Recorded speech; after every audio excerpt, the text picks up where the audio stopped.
Mátíù orí kẹta ẹsẹ̀ ìkẹrìndínlógún. Nígbà tí a sì bámtísímù Jésù tán, ó jáde lẹ́sẹ̀ kan náà láti inú omi wá, sì wò ọ̀run ṣí sílẹ̀ fún un.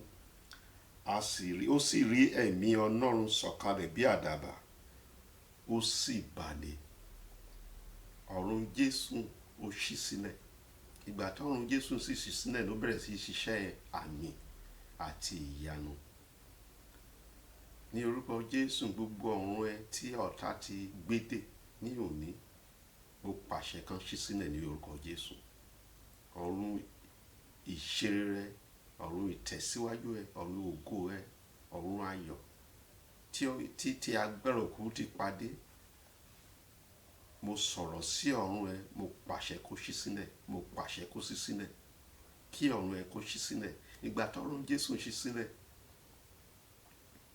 a kọ sínú ìwé mímọ́ pé ẹ̀mí Ọlọ́run ó bá ní bí àdàbà. Ní òní mo gbàdúrà fún ẹ pé ẹ̀mí tó ń jẹ́ kíyàn ṣe nǹkan rere, ẹ̀mí tó ń gbéniga, ẹ̀mí Ọlọ́run tó ń sọ èèyàn di ọ̀tun, kí ẹ̀mí Ọlọ́run bí àdàbà kó bá ní ẹ. Ìgbà tí Jésù wọ inú omi Jódánì ni ó gba agbára ọ̀tun wá. Ká bá sì kíyèsí, ká bá ka Bíbélì, a rí pé gbogbo iṣẹ́ àmì àti ìyanu tí Jésù ń ṣe, ìgbà tó lọ sínú Jódánì, tó lọ sí inú omi Jódánì, tí ọ̀run ẹ̀ ṣí sílẹ̀, ló bẹ̀rẹ̀ gbogbo iṣẹ́ àmì àti ìyanu.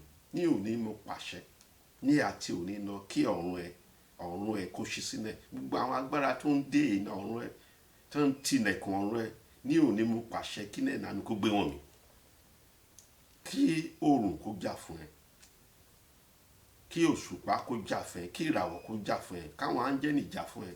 Ọ̀run ìṣeré ẹ, ọ̀run ìyàwó, ọ̀run ìgbéyàwó ẹ, ọ̀run ní tó fẹ́ kọ́, ọ̀run ìgbégẹ, ọ̀run ohun títún, ohun ayọ̀, ohun ìtùnú, ohun ìbùkún, ọ̀run iṣẹ́ títún, ọ̀run àlàáfíà ní ayé ẹ, tí ọmọ, tí aya, tí ọkọ.